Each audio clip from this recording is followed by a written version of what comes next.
आप सभी का स्वागत है मिशन बोर्ड्स फुल 100 मार्क्स में। फर्स्ट लेक्चर में हमने क्वेश्चन नंबर 15 तक पूरे करके दिए थे, तो चलिए स्टार्ट करते हैं क्वेश्चन नंबर 16।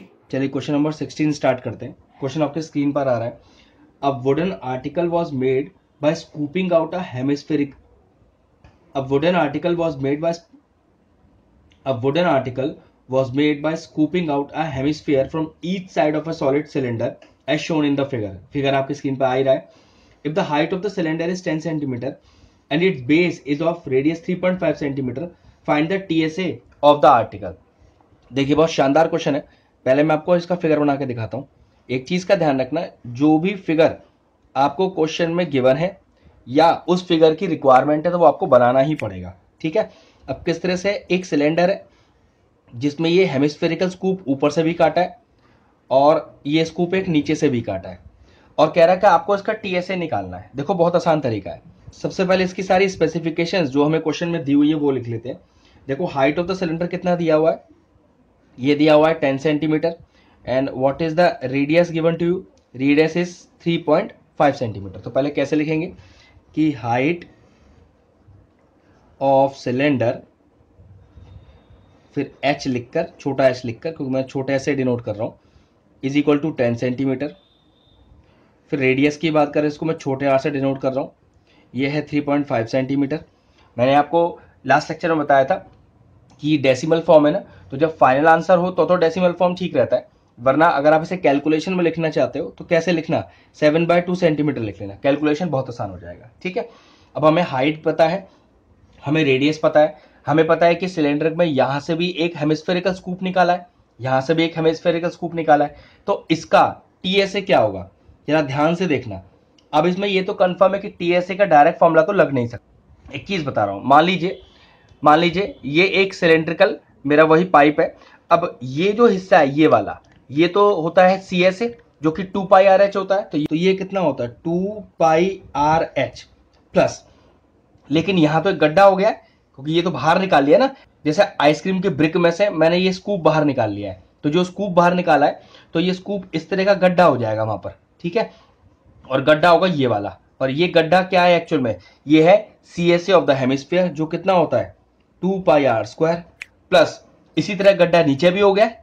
ठीक है। ये गड्ढा, ये मतलब यहां पर ये है ही नहीं एक तरह से, ये मान लो, तो ये वाला जो चीज है, ये अंदर का जो एरिया ये भी निकालना पड़ेगा। ये भी क्या है एक्चुअल में CSA ऑफ हेमिस्फीयर, वो कितना होता है 2πr²। तो पूरा आपका फॉर्मूला क्या हो गया 2πRH जो कि CSA है आपके सिलेंडर का, plus 2πr² plus 2πr², 4πr²। ठीक है। कॉमन निकलता है तो निकाल लो, काफी आसान रहेगा।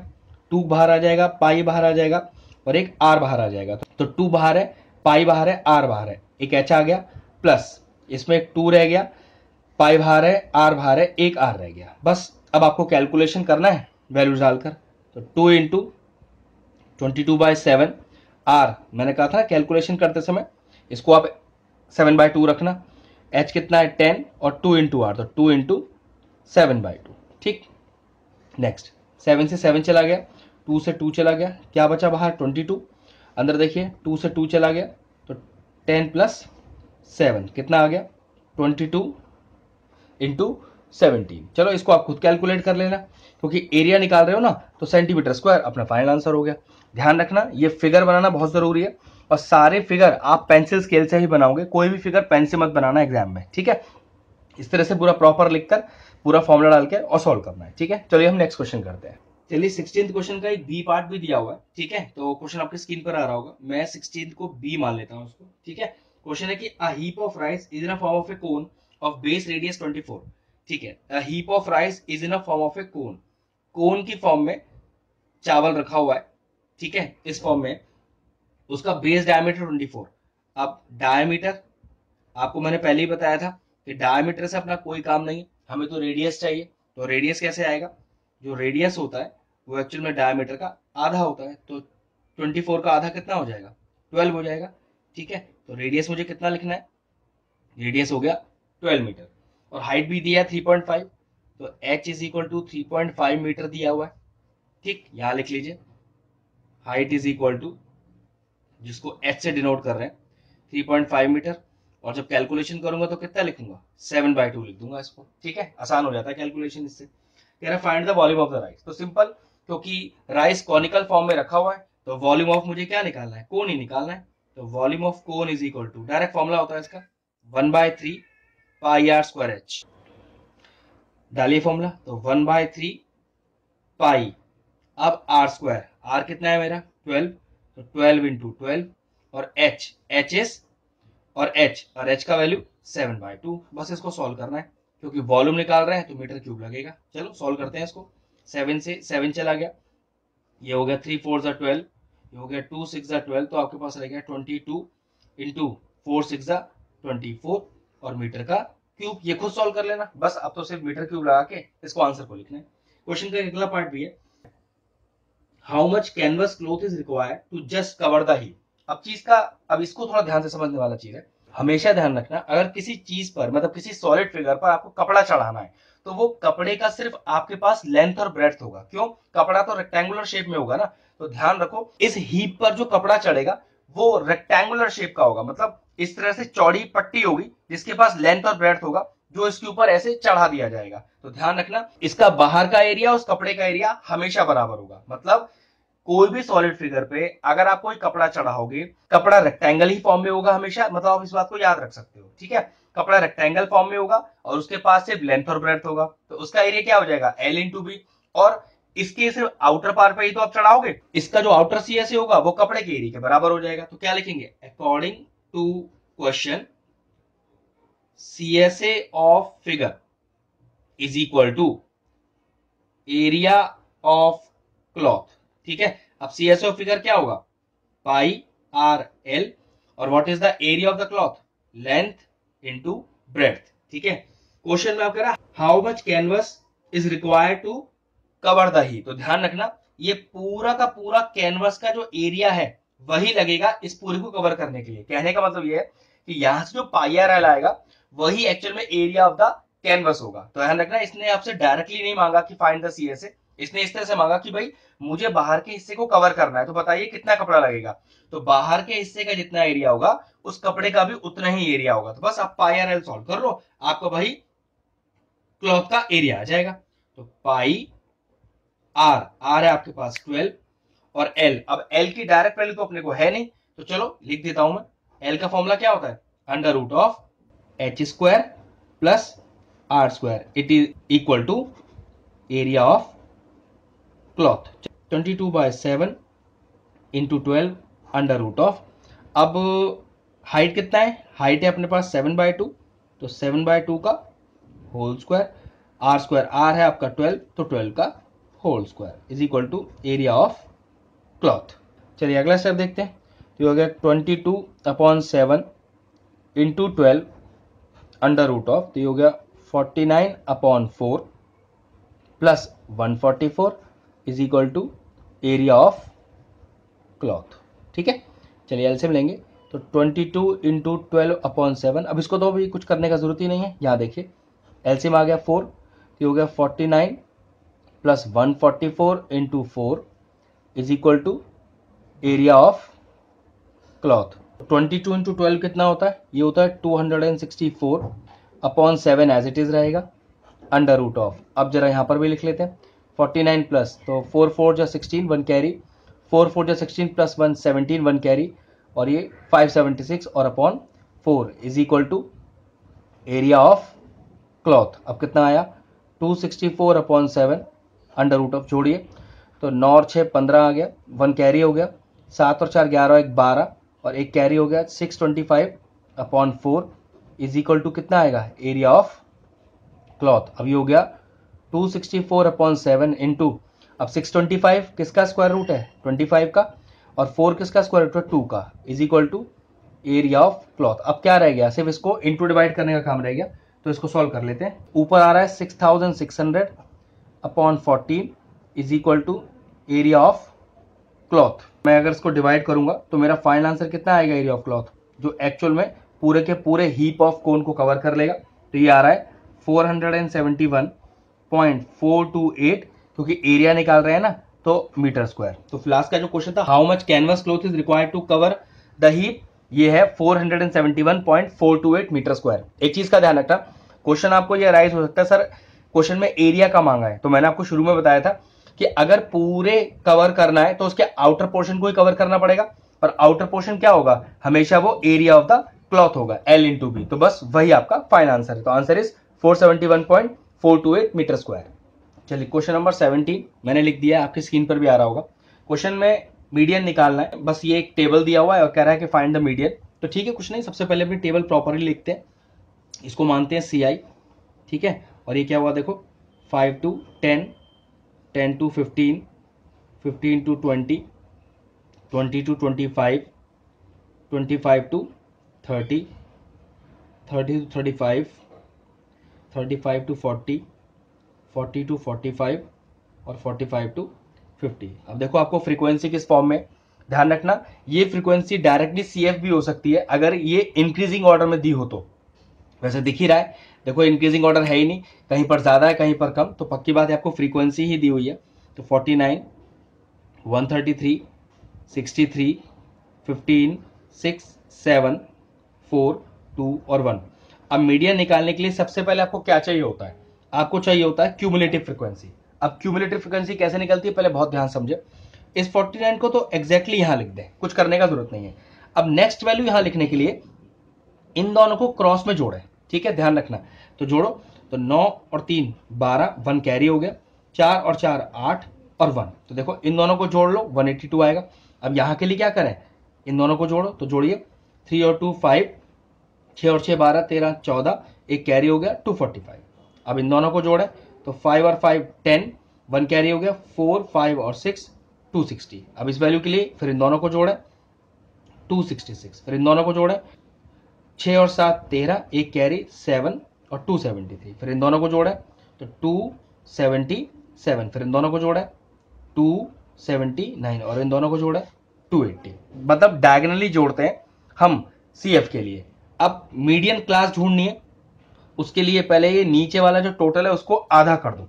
अब देखो 280 को डिवाइड करो 2 से, कितना आ गया, 2 1 2, 2 4 8 और 0। अब चेक करो कि 140 से जस्ट बड़ी क्यूमुलेटिव फ्रीक्वेंसी कौन सी है, 140 से जस्ट बड़ी। अब देखो 49 तो छोटी है, 182 बड़ी है, और उससे तो बड़ी फिर ज्यादा आगे है ही, लेकिन जस्ट बड़ी, तो जस्ट बड़ी 182 है। तो ध्यान रखना ये 182 वाली जो लाइन होगी यही आपकी मीडियन क्लास कहलाएगी। मैं फिर से आपको बताता हूं कि कैसे मीडियन क्लास चुनते हैं। सबसे पहले जो CF का लास्ट का टोटल आता है उसको आधा करते हैं, आधा आ गया 140, तो 140 से जस्ट अबव, ऊपर वाली, जस्ट ऊपर वाली आपकी कौन सी क्यूमुलेटिव फ्रीक्वेंसी है, 182 है। तो 182 वाली जो लाइन होगी वही आपकी कहलाएगी मीडियन क्लास, ध्यान रखिएगा, ठीक है। इस तरह से मीडियन क्लास को चुनते हैं। अब मैं आपको मीडियन का फॉर्मूला लिख के दिखाता हूं और ये सारी वैल्यूज यहां से टेबल में से निकाल के दिखाता हूं। तो देखो मीडियन का फॉर्मूला होता है, मीडियन होता है L प्लस n/2 माइनस का CF अपॉन F और इंटू H।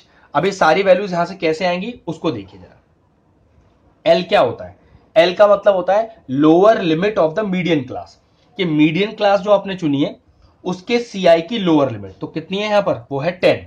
अब है कैपिटल N, तो कैपिटल N का सिंपल सा मतलब होता है सिग्मा FI, मतलब फ्रीक्वेंसी का टोटल। और ये फ्रीक्वेंसी का टोटल पक्की बात है ये 280 ही आ रहा होगा, आप ज्वाइन करके देख सकते हो इन्हें, ये ज्वाइन करोगे तो 280 ही आएगा, ठीक है। अब CF, ये CF में कंफ्यूज नहीं होना है। ये वाला क्यूमुलेटिव फ्रीक्वेंसी क्या है जो फॉर्मूले में यूज हुआ है, कि जो मीडियन क्लास आपने चुनी है, ध्यान से सुनिएगा, जो मीडियन क्लास आपने चुनी है उससे पहले वाले की क्यूमुलेटिव फ्रीक्वेंसी को फॉर्मूले में यूज किया जाता है। तो यहां पर CF क्या हो गया 49, ठीक है। F is the frequency of the median class, जो मीडियन क्लास आपने चुनी है उसकी फ्रीक्वेंसी वो कितनी दी हुई है 133। और लास्ट में ये H क्या है, H is the class size, मतलब क्लास इंटरवल के बीच में कितने कितने का अंतर है, 5 का अंतर है। सारी वैल्यूज आ गई। फिर देख लो L होता है lower limit of the median class, N होता है सिग्मा FI फ्रीक्वेंसी का टोटल, CF होता है cumulative frequency of the preceding median class, F होता है frequency of the median class, H होता है क्लास साइज, ठीक है। ये सारी वैल्यूज आ गई, अब बस इसे फॉर्मूले में पुट करना है। तो L है अपने पास 10 प्लस ब्रैकेट n/2 मतलब 280/2 माइनस का CF माइनस का 49 whole upon F divided by 133 into H into 5। तो 10 प्लस चलिए ऊपर लेते हैं एलसीएम, 2 आ गया एलसीएम, तो 280 minus 49 into 2 upon 133 into 5 is equal to 10 plus, अब देखिए कितना आएगा ऊपर, 280 माइनस का 98 अपॉन 2, नीचे ही आ जाएगा 133 और इंटू का 5 is equal to 10 plus bracket, ये ऊपर कितना आ रहा है, ऊपर आएगा 182 और नीचे देखो ये आ जाएगा 266 और इंटू का 5। अब तो सिर्फ कैलकुलेशन का ही पार्ट है, मेन पार्ट तो हो गया। तो 10 प्लस 182 इंटू 5 करेंगे तो ये कितना आएगा हमारे पास, ये आएगा 910 और अपॉन 266, बस 10 प्लस। अब इसको पहले डिवाइड ही कर लेता हूँ, उसके बाद सीधा जोड़ दूंगा उसके अंदर। डिवाइड करके आ रहा है आपके पास 3.42 और फाइनल आंसर क्या आया 13.42। तो what is the median of the question, the median of the question is 13.42। चलिए क्वेश्चन नंबर 18 मैंने लिख दिया है, अब आपके स्क्रीन पर भी आ रहा होगा। कह रहा है कि if 4 tan theta is equal to 3 then find the value of, इसको इवैल्यूएट करना है। सबसे पहले देखो 4 tan theta is equal to 3 को आप क्या लिख सकते हो, tan theta is equal to 3 upon 4, 4 को नीचे ले आया 3 के, ठीक है। अब आपको tan का रिलेशन है और ये सारी वैल्यूज निकाल के इसके अंदर पुट करनी है। तो चलिए पहले अपना एक राइट ट्रायंगल बनाते हैं, यही तरीका है यहाँ पर। इस राइट ट्रायंगल में अब थीटा में इस एंगल को लूंगा, ठीक है, एबीसी ट्रायंगल का नाम मान लेता हूं और थीटा इसको लूंगा। अगर मैं थीटा इसको मानता हूं तो ये मेरा मेन एंगल हो जाएगा और इसके सामने वाली साइड क्या हो जाएगी, हमेशा परपेंडिकुलर। यही नियम होता है, जो राइट एंगल होता है उसके सामने होती है हमेशा हाइपोटेन्यूज और जो बची हुई साइड होती है वो होती है बेस। अब ये जो tan थीटा 3/4 है, ये कौन सी दो साइड का प्रोपोर्शन है, तो हमारे पास निमोनिक क्या है याद रखने का, देखो पंडित बद्री प्रसाद हर हर बोले सोना चांदी तोले। तो ये सोना मतलब साइन थीटा, चांदी मतलब कॉस थीटा और तोले मतलब टेन थीटा। तो टेन थीटा का रिलेशन क्या आया, परपेंडिकुलर अपॉन बेस। तो परपेंडिकुलर इज बीसी और बेस कितना हो गया। यहां प्रोपोर्शन को आप डायरेक्टली 3 और 4 नहीं लिखोगे, आपको पहले कांस्टेंट को इंट्रोड्यूस करना पड़ेगा। तो कैसे लिखेंगे, let sides be denoted by, एक कांस्टेंट के डालेंगे, फिर आप लिख सकते हो BC बराबर कितना 3K और AB बराबर 4K। हमेशा ध्यान रखना कि जब ऐसे प्रोपोर्शन दिया होता है तो डायरेक्टली BC 3 और AB 4 नहीं हो सकता, ठीक है। उसके लिए पहले कांस्टेंट को इंट्रोड्यूस करना पड़ता है। लिखेंगे let the side B denoted bye K। अब BC को आप क्या लिख सकते हो, 3K लिख सकते हो, ठीक है, और AB को क्या लिख सकते हो, आप 4K लिख सकते हो। तो सबसे पहले AC निकालते हैं पाइथागोरस लगाकर। तो इन ट्रायंगल CBA, तो क्या होती है पाइथागोरस थ्योरम, AC का square is equal to AB का स्क्वायर प्लस BC का स्क्वायर, ठीक है। पूरा स्टेटमेंट डाल देना पाइथागोरस का। तो AC ये तो अपने को निकालना ही है, तो AC square is equal to AB 4K का होल स्क्वायर हो गया और BC 3K का होल स्क्वायर हो गया। कितना हो गया 16K square plus 9K square, 16 plus 9 is 25K square. तो AC का वैल्यू आ गया √25K स्क्वायर, जो कि आएगा 5K। ये लीजिए हाइपोटेन्यूज भी आ गया। अब मुझे करना क्या है, साइन की वैल्यू निकालनी है, कॉस की वैल्यू निकालनी है और यहां पुट करनी है। तो चलिए साइन थीटा निकाल लेते हैं। उसका रेशियो देखो, साइन थीटा था ना परपेंडिकुलर अपॉन हाइपोटेन्यूज। याद रखने का तरीका फिर देख लो, पंडित बद्री प्रसाद हर हर बोले सोना चांदी तोले। तो सोना इज साइन थीटा, तो परपेंडिकुलर अपॉन हाइपोटेन्यूज। तो what is my perpendicular BC and what is my hypotenuse AC। तो ये कितना हो गया, ये हो गया 3K अपॉन 5K, K से K कट गया और कितना आ गया आपका रिलेशन 3/5 का। ऐसे ही cos थीटा देखो, cos क्या था बेस अपॉन हाइपोटेन्यूज। बेस कितना है यहाँ पर, बेस है यहाँ पर AB और हाइपोटेन्यूज कितना है AC। तो what is base 4K and what is the hypotenuse 5K। K से K फिर चला गया और वैल्यू कितनी आई 4/5। अब साइन की वैल्यू आ गई है, कॉस की वैल्यू आ गई है, चलिए पुट करते हैं नाउ। तो 4 sine theta, sine is 3/5 minus cos theta 4/5 plus 1 whole upon 4 sine theta 3/5 plus cos theta 4/5 minus 1, ठीक है। ऊपर एलसीएम लेते हैं, 5 एलसीएम आ जाएगा, तो ऊपर रह गया 12 माइनस का 4 और प्लस का 5। सिंपल एलसीएम ले रहा हूं, आप अपनी तरह से लेना चाहो वैसे ले सकते हो।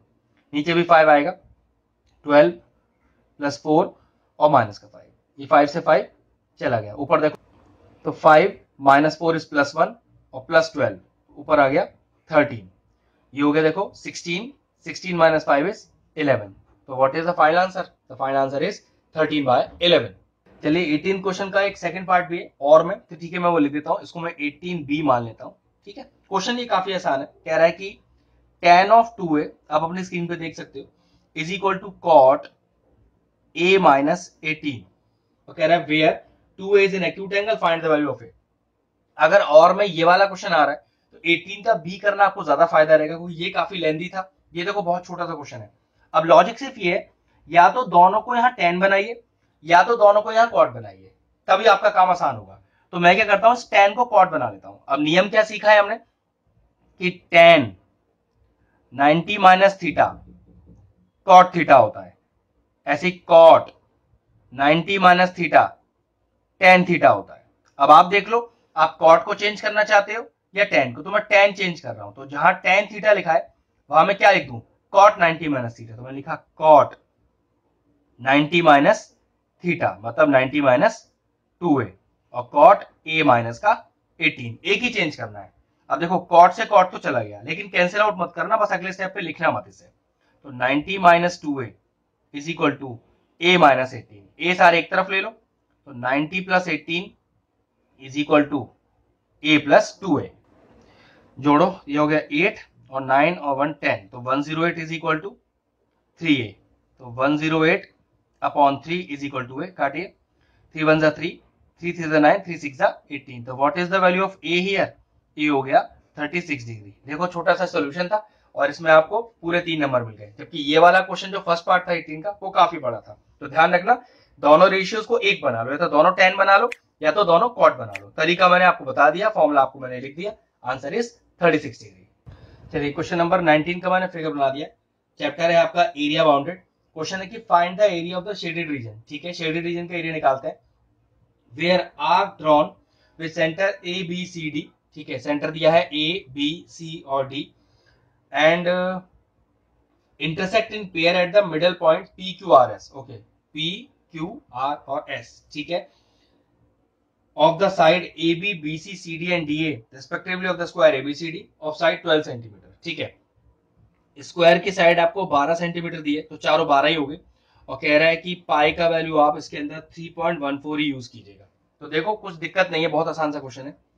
ये 4 क्वाड्रेंट बन रहे हैं, तो स्क्वायर में से अगर 4 क्वाड्रेंट का एरिया माइनस करेंगे तो पूरा का पूरा शेडेड पोर्शन का एरिया आ जाएगा। तो सबसे पहले लिखेंगे कैसे कि एरिया ऑफ शेडेड पोर्शन, ध्यान से देखिए, area of shaded portion is equal to area of square. पहले लिख के दिखाइए कि आप क्वेश्चन में क्या करने वाले हैं, माइनस 4 इंटू एरिया ऑफ, आप सेक्टर लिख दो या क्वाड्रेंट लिख दो, आपकी मर्जी है। यहाँ पर क्वाड्रेंट इसलिए लिख सकते हो क्योंकि देखो यहाँ पर एंगल कितना है, 90 डिग्री। अगर आपको ये एंगल 90 डिग्री नहीं पता होता तो फिर आप क्वाड्रेंट वर्ड यूज नहीं कर सकते थे, आपको सेक्टर वर्ड यूज करना पड़ता। ठीक है, स्क्वायर दिया है ना इसलिए 90 डिग्री, अगर सेक्टर का सेंट्रल एंगल 90 डिग्री होगा तो उसे क्वाड्रेंट कहा जा सकता है। ठीक है, अब एरिया ऑफ स्क्वायर, साइड कितनी है 12, तो 12 का हो गया square, minus 4 into area of quadrant या एरिया ऑफ सेक्टर, एक ही बात है, theta upon 360 into pi are square. बस थीटा की वैल्यू कंफर्म है हमारे पास कितनी, 90 डिग्री। तो अगला स्टेप देखिए, 144 माइनस अब कितना है 4, थीटा अपॉन 360 मतलब 90 अपॉन 360 इंटू पाई, पाई को 3.14 लेना है, इंटू आर स्क्वायर। अब आर कितना होगा ध्यान से देखो, ये चीज आर कहलाएगी, ये चीज आर कहलाएगी, लेकिन अपने पास तो आर प्लस आर 2r है, कितना, एक तरह से 12। तो what is the radius, that is equal to 12 upon 2 is equal to 6 centimetre. तो ये हो गया 6 का स्क्वायर। हमेशा ध्यान रखना ये आर और ये भी आर, ये दोनों आर है, तो आर प्लस आर 2r जो कि 12 दिया हुआ है, और जो कि हमारे लिए क्या है एक्चुअल में, साइड ऑफ द स्क्वायर। तो बस 2r को 12 के बराबर रखा, r आ गया वहां से मेरा 6, पुट कर दिया, बस अब कैलकुलेशन का पार्ट है। तो 144 माइनस ये तो पूरा चला गया, तो 3.14 इंटू 36। अगला स्टेप देखते हैं, तो 144 माइनस, अब इसे इंटू कर लो, ये आपके पास आएगा 113.04। बस अब इसको इससे माइनस करते हैं, टोटल आपको अगर माइनस कर ले तो आंसर आएगा 30.96 सेंटीमीटर स्क्वायर। तो ये लीजिए आ गया area of the shaded portion. चलिए नेक्स्ट क्वेश्चन 20 करते हैं, बहुत ही बढ़िया क्वेश्चन है, आपकी स्क्रीन पर आ रहा है, मैं ही पढ़ता हूँ। चलिए क्वेश्चन नंबर 20 करते हैं, आपकी स्क्रीन पर आ रहा होगा। कह रहा है कि if A B C D 4 point दिए हैं जिसके वर्टिसेस भी दिए हैं और वो are the vertices of the parallelogram ABCD, find the value of A and B and hence find the length of its sides. चलो ठीक है, सबसे पहले एक पैराग्राम बनाते हैं, ठीक है, और सारे वर्टिसेस जो दिए हैं वो लिखते हैं। तो A B C D is the parallelogram. अब देखो ए बी सी डी के वर्टिसेस क्या है, ये है -2,1, फिर है आपके पास a,0, फिर ये है आपके पास 4,b और d के कोऑर्डिनेट है आपके पास 1,2। अब सबसे पहले कह रहा है कि find the value of a and b। अब a एंड b को निकालने के लिए मैं आपको इसके डायगोनल बाइसेक्ट ईच अदर वाला फंडा यूज करके दिखाऊंगा। देखो काफी आसान रहेगा। अगर आपको ये लगे कि आपको ये तरीका नहीं समझ में आया तो फिर डिस्टेंस फॉर्मूला तो हम कर ही लेंगे, क्यों, अपोजिट साइड्स बराबर होती है ना इसकी, तो वो बराबर रख लेंगे, लेकिन डायगोनल वाले से बहुत जल्दी आपका आंसर आएगा, देखना भी ध्यान से जरा। तो सबसे पहले मैंने लिखा O is the mid point of AC। अगर OAC का मिड पॉइंट है तो हम लगा सकते हैं मिड पॉइंट फॉर्मूला। चलो मैं इस AC लाइन को आपको अलग से बना के दिखा देता हूं, तो लगाना ज्यादा आसान रहेगा। A और C ये रहा, A के कोऑर्डिनेट -2,1, C के कोऑर्डिनेट 4,b और O ये मिड पॉइंट है जिसके कोऑर्डिनेट मुझे निकालने हैं। तो क्या होता है मिड पॉइंट फॉर्मूला, तो मिड पॉइंट फॉर्मूला हम लिख देते हैं आपको, ये होता है x1 प्लस x2 अपॉन 2, ऐसी y1 प्लस y2 और अपॉन 2। तो लगाओ x1 प्लस x2 तो -2 प्लस 4 अपॉन 2, ऐसे ही y1 प्लस y2 अपॉन 2, तो ये y1 ये y2, तो 1 प्लस b अपॉन 2। चाहो तो यहां दिखा दो, क्या ये x1 y1 है मेरे और ये मेरे x2 y2 है, ठीक है। तो देखो कितना आ गया ये ओके कोऑर्डिनेट, ये आपके पास आ गया -2 प्लस 4 इज +2 अपॉन 2 और 1 प्लस b अपॉन 2, जो कि कितना आएगा सॉल्व करके पूरा 1,1 प्लस b अपॉन। ऐसे जैसे O AC का मिड पॉइंट है ऐसे O BD का मिड पॉइंट भी तो है, तो लिखो O is the mid point of BD, ठीक है, और निकालो फिर O के कोऑर्डिनेट। वही सेम तरीका मैं क्या करता हूं, यहां पर पहले एक लाइन अलग BD अलग से बनाता हूं आपके लिए। तो B के कोऑर्डिनेट कितने हैं a,0 और D के कोऑर्डिनेट कितने हैं 1,2। लगाओ, ये भी मान लो x1 और y1 और ये मान लो x2 और y2। फॉर्मूला तो यही है मिड पॉइंट फॉर्मूला, क्या x1 plus x2 by 2, y1 plus y2 और बाई 2। तो कितना आ गया a प्लस 1 अपॉन 2 और ये हो गया 2 upon 2 that is equal to 1। अब पहली बात O के दो कोऑर्डिनेट नहीं हो सकते और अगर हैं तो बराबर ही होंगे, तो बस क्या करूं, इन दोनों को आपस में इक्वेट कर देता हूं। x का कोऑर्डिनेट x से इक्वेट कर देता हूं, y का कोऑर्डिनेट y से इक्वेट कर देता हूं और अगले स्टेप पर a और b का वैल्यू आ जाएगा। तो चलो इक्वेट करते हैं। तो a प्लस 1 अपॉन 2 किसके बराबर है 1 के, तो कितना हो गया a plus 1 is equal to cross करो 2 which implies a is equal to 2 minus 1 that is equal to 1। तो a का वैल्यू आपके पास 1 आ गया। अब b का वैल्यू निकाल देते हैं। तो देखो y वाला कोऑर्डिनेट y से कर दो, मैं इधर लिख रहा हूं उसको, तो ये हो गया 1 plus b upon 2 is equal to कितना 1 के। तो 1 plus b is equal to cross करो 2 और b का वैल्यू कितना आ गया 2 minus 1 that is equal to 1। तो क्या पता चला a का वैल्यू 1 आ गया और b का वैल्यू 1 आ गया। तो पहला पार्ट तो हो गया। अब क्वेश्चन का अगला पार्ट देखो क्या कह रहा है, find the length of it sides. अब जो AB की लेंथ होगी वही CD की लेंथ होगी, जो BC की लेंथ होगी वही AD की लेंथ होगी। क्यों, opposite sides of the parallelogram are equal. अब मैं क्या करता हूं, इस पैराग्राम को फिर से बनाता हूं और इसकी साइड्स का लेंथ निकाल के दिखाता हूं। चलिए मैं फिर से बना रहा हूं इस पैराग्राम को, A B C और D, और A के कोऑर्डिनेट क्या थे अपने पास -2,1, B के क्या थे a,0, लेकिन A का वैल्यू तो 1 आ गया तो 1,0। C के कोऑर्डिनेट थे 4,b मतलब 4,1, B भी तो वैल्यू 1 आई है हमारे पास, और D कितना है अपने पास, D है अपने पास 1,2। अब मैं आपसे कहूं कि भाई AB का लेंथ चाहिए तो लगाओ डिस्टेंस फॉर्मूला। तो लेंथ AB क्या होता है distance formula, x2 minus x1 का whole square plus y2 minus y1 का होल स्क्वायर और पूरा अंडर रूट के अंदर। अब इसको मैं मान लेता हूँ x1 y1, इसको मैं मान लेता हूँ x2 y2। तो चलो वैल्यू तो इंसर्ट करनी है बस। तो x2 माइनस x1, माइनस पहले लगा हुआ है तो +2 का whole square, y2 minus y1 तो 0 माइनस 1 का होल स्क्वायर। अगला स्टेप देखो, ये हो गया 3 का स्क्वायर माइनस 1 का स्क्वायर +1 ही होगा। तो 3 का square is 9 +1 that is equal to √10। और आप दूरी निकाल रहे हो तो यूनिट्स लिखना नहीं भूलना। अब जो ए बी है वही सी डी है, तो कैसे लिखोगे, A B is equal to C D is equal to √10 units. ये लीजिए, एक पेयर तो आ गया साइड का, अब दूसरा पेयर निकालना है, चलिए इसको निकालते हैं।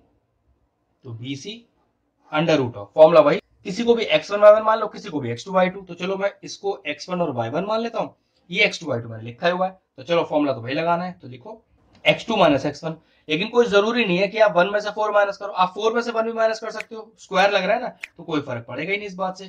तो 4 माइनस 1 का होल स्क्वायर और 1 माइनस 0 का होल स्क्वायर कितना आ गया, 4 माइनस 1 इज 3 का स्क्वायर इज 9, 1 का स्क्वायर इज 1, ये भी कितना आ गया √10 और क्या हो गया यूनिट्स। अब वही बात, जो BC है वही आपका AD है, तो BC is equal to AD is equal to √10 units. तो देखिए BC और AD का भी वैल्यू आ गया, तो सारी वैल्यूज आ गई आपके पास। A और B हमने पहले निकाल दिया था, और जो चारों लेंथ आई है साइड्स की, मतलब BC और AD वो भी √10 आ रहा है, और AB और CD वो भी √10 आ रहा है। तो ये लीजिए, लेंथ ऑफ द साइड्स भी आ गई, A और B का वैल्यू भी आ गया, क्वेश्चन फिनिश हुआ।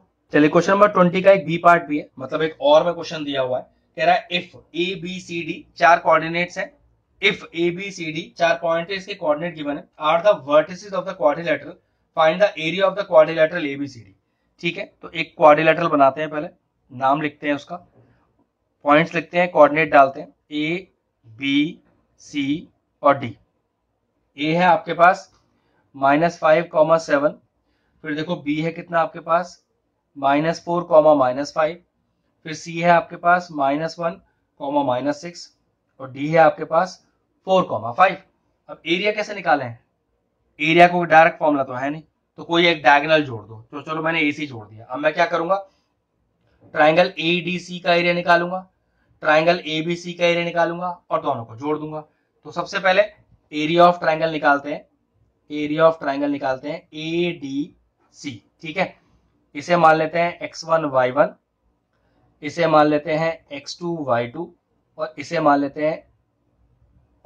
लेते हैं x3 और y3। ठीक है, और फॉर्मूला क्या होता है एरिया निकालने का, हाफ मॉड के अंदर x1 y2 माइनस का y3 प्लस x1 के बाद x2, तो ऐसे 1 2 3, तो 2 से स्टार्ट करेंगे तो 3 माइनस का 1 प्लस x1 x2 x3। तो अब जैसे 1 2 3 फिर 2 3 1, तो यहां से 3 1 और 2। ठीक है, तो ये है हमारा एरिया ऑफ ट्राइंगल।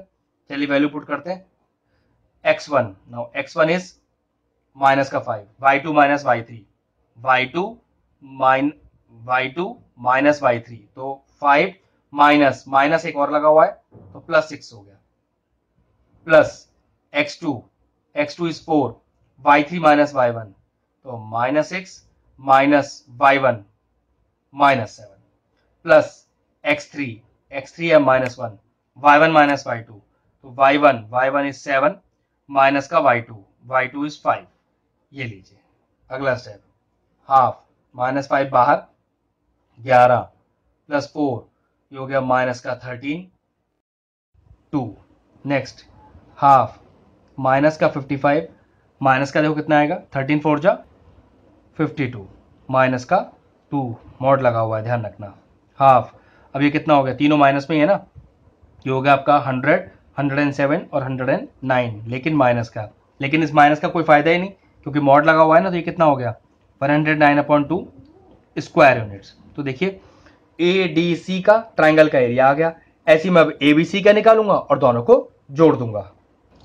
चलिए फिगर मैंने फिर से बना दिया, इस बार ABC का एरिया निकालना है। ठीक है, अब इसको माना x1 y1, इसको माना x2 y2 और इसको माना x3 y3। यहाँ x1 y1 या x2 y2 या x3 y3 मानने का कोई नियम नहीं है, बस किसी को ही मान सकते हैं, लेना साइक्लिक। ठीक है, एरिया का फॉर्मूला फिर से लिख देते हैं, area is equal to half x1 तो y2 माइनस का y3 प्लस x1 के बाद x2 तो y3 माइनस का y1 plus x1 x2 x3 1 2 3 2 3 1 तो 3 से स्टार्ट करेंगे तो 1 माइनस का 2।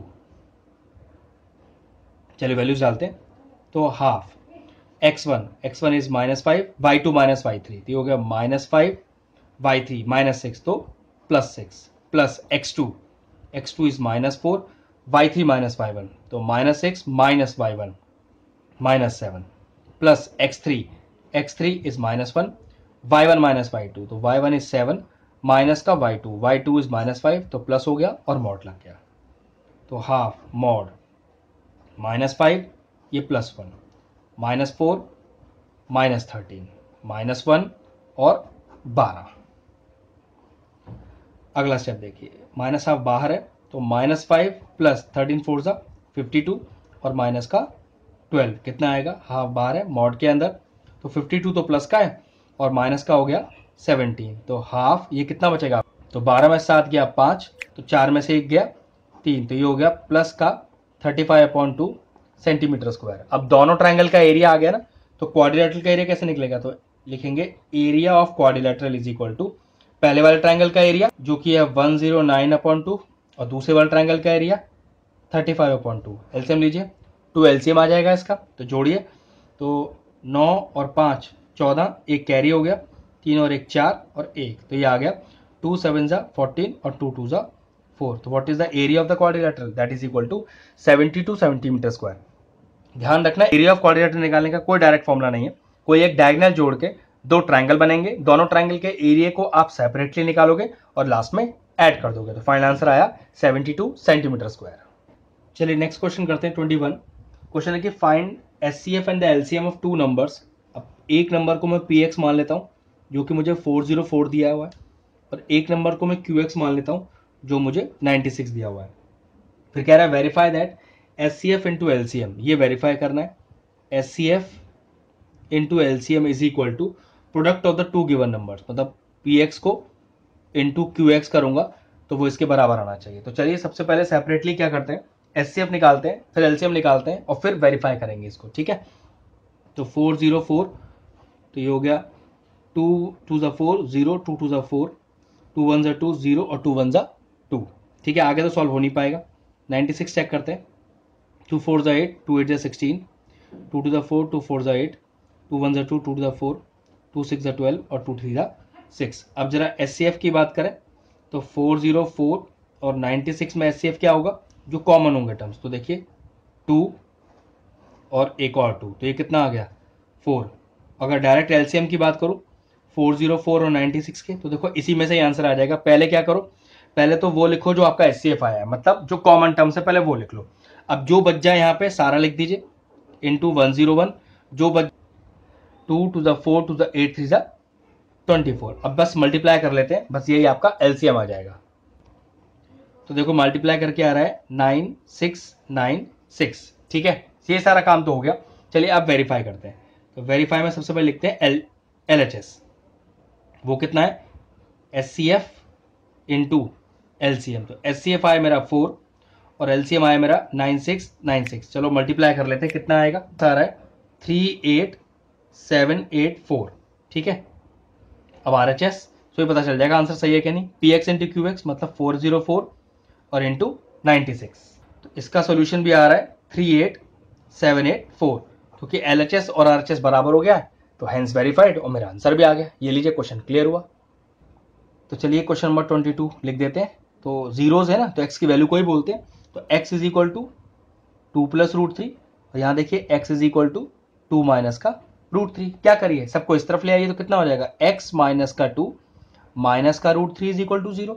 यहाँ x माइनस का 2 और प्लस का √3 इज इक्वल टू 0। अब देखो जरा a - b a + b तो आइडेंटिटी क्या हो गई a² माइनस का b² इज इक्वल टू 0। तो खोलिए वैल्यू a - b के होल स्क्वायर की, तो a² + b² -2 × a × b minus का 3 इज इक्वल टू 0। तो ये हो जाएगा x² + 4 -4x - 3 is equal to 0 और सॉल्व करके पूरा कितना आएगा x² माइनस का 4x plus 1 is equal to 0। तो ये आपका डिवाइजर आ गया। तो आपको जो पॉलिनोमियल दिया हुआ है उससे इस डिवाइजर को हम डिवाइड करेंगे और दो बचे हुए रूट्स निकाल लेंगे। देखो डिवाइजर में लिख दिया, डिविडेंड में लिख दिया। चलिए डिवाइड करते हैं। तो एक्स स्क्वायर में कितना मल्टीप्लाई करें, 2x की पावर 4 आ जाए तो पक्की बात है 2x स्क्वायर मल्टीप्लाई करना पड़ेगा। तो ये लीजिए 2x की पावर 4। अब माइनस 4x से मल्टीप्लाई कीजिए 2x स्क्वायर को तो कितना आएगा, माइनस का 8x क्यूब। ये लीजिए और प्लस 1 को अब प्लस 1 को मल्टीप्लाई कीजिए 2x स्क्वायर से तो प्लस का 2x square. Simple long division method कर रहे हैं। साइन चेंज कीजिए, एक का किया तो सबका करना पड़ेगा। ये गया, ये कितना आ गया माइनस का x क्यूब और ये आ गया प्लस का 3x स्क्वायर, फिर प्लस का 3x और माइनस का 1। जो बचा हुआ है सारा लिख लो, ठीक है। अब फिर से वही एक्स स्क्वायर में कितना मल्टीप्लाई करें, माइनस एक्स क्यूब आ जाए तो माइनस एक्स करना पड़ेगा। तो माइनस का एक्स क्यूब, माइनस 4x को माइनस एक्स से तो प्लस का 4x स्क्वायर हो गया और प्लस 1 को माइनस एक्स से ये हो गया माइनस का एक्स। फिर से साइन चेंज कीजिए, प्लस माइनस और ये प्लस, ये तो चला गया। ये कितना आ गया माइनस का एक्स स्क्वायर और ये कितना आ गया प्लस का 4x और माइनस का 1। फिर से वही एक्स स्क्वायर में कितना मल्टीप्लाई करें कि माइनस का एक्स स्क्वायर आ जाए, माइनस का 1 करना पड़ेगा। तो माइनस का एक्स स्क्वायर, माइनस 4x को माइनस 1 से प्लस का 4x, प्लस 1 को माइनस 1 से माइनस 1। चलिए फिर साइन चेंज कीजिए, ये लीजिए मैंने फिर साइन चेंज किए, तीनों कट गए, 0 आ गया। तो कितना आया मेरा डिविडेंड, ये सही से आया डिवाइजर इंटू क्वोशिएंट, मतलब एक्स स्क्वायर माइनस का 4x plus 1 into quotient 2x square minus का x minus 1 plus remainder. Remainder 0 लिखने का जरूरत नहीं है क्योंकि जीरोज ही निकालने हैं ना। तो put fx is equal to 0। तो जो आपका ये fx आया इसको 0 के बराबर रख दीजिए, ठीक है, कुछ इस तरह से। अब मुझे एक बात यहां पर पता है, वो क्या कि ये सॉल्व करने का जरूरत नहीं है, इससे तो वही आंसर आएगा जो मुझे क्वेश्चन में गिवन है। बस इसे सॉल्व कर लेता हूं। तो लिखने का तरीका देख लो, either x square minus 4x plus 1 is equal to 0 और 2x square minus x minus 1 is equal to 0। अब इसकी वैल्यू क्या है, इसकी वैल्यू तो वही दो वैल्यूज हैं जो क्वेश्चन में गिवन है, तो इसको तो सॉल्व करने का कोई जरूरत है नहीं, मेन इसको सॉल्व करना है। तो चलिए इसी को सॉल्व कर देते हैं इधर। तो 2x स्क्वायर माइनस का x minus 1 is equal to 0, splitting करते हैं तो ये हो गया 2x स्क्वायर माइनस का 2x प्लस का x minus 1 is equal to 0। मैं क्या कर रहा हूँ, स्प्लिटिंग द मिडिल टर्म। अगला स्टेप, पहले दो में से कॉमन लो, 2x कॉमन आ रहा है, x माइनस 1 कॉमन लो, कुछ भी नहीं आ रहा तो प्लस 1 ही आएगा। कितना बचा x माइनस 1, फिर कितना आ गया x माइनस 1 और बचा हुआ कितना 2x plus 1 is equal to 0। फिर देखो दो टर्म मल्टीप्लीकेशन में हो गए, दोनों 0 के बराबर। तो लिखने का तरीका, either x minus 1 is equal to 0 और 2x plus 1 is equal to 0। तो x वैल्यू कितनी आ गई 1 और यहाँ कितनी आ गई, ये आ गई आपके पास माइनस का 1/2। तो क्वेश्चन क्या था, find all the zeros of the polynomial. अब दो जीरोज तो क्वेश्चन में ही गिवन थे तो उसकी तो जरूरत नहीं है। अदर टू जीरोज कौन से, 1 और माइनस हाफ। लेकिन फाइंड ऑल द जीरोज लिखे हैं तो कैसे लिखेंगे, ऑल जीरोज आर क्या क्या, 2 प्लस रूट थी, 2 माइनस रूट थी जो क्वेश्चन में गिवन है, और x का वैल्यू 2 हमने निकाला 1 और माइनस का हाफ। तो ये है टोटल मिला के 4 जीरोज। और 4 वैल्यूज किस लिए आ रही हैं, क्योंकि हाईएस्ट पावर जो है हमारे पॉलिनोमियल की वो 4 है। तो चलिए आज का वीडियो यहीं फिनिश करते हैं। सेक्शन सी तक का सारा कंप्लीट हो गया, बस अब सेक्शन डी रह गया, वो हम नेक्स्ट लेक्चर में करके देंगे। तो चलिए वीडियो फिनिश करते हैं। अगर हमारे व्यूअर्स को हमारे वीडियोस पसंद आ रहे हैं तो हमारे चैनल को सब्सक्राइब कर लें और साथ में लगे बेल आइकन को भी हिट कर दें। आपको अगर मैथ से जुड़ा कोई क्वेरी है किसी भी क्लास के लिए तो वो आप मुझे व्हाट्सएप कर सकते हैं, जो नीचे नंबर आ रहा है। आपका जो सोल्यूशन है मैं जल्दी से जल्दी देने का कोशिश करूंगा।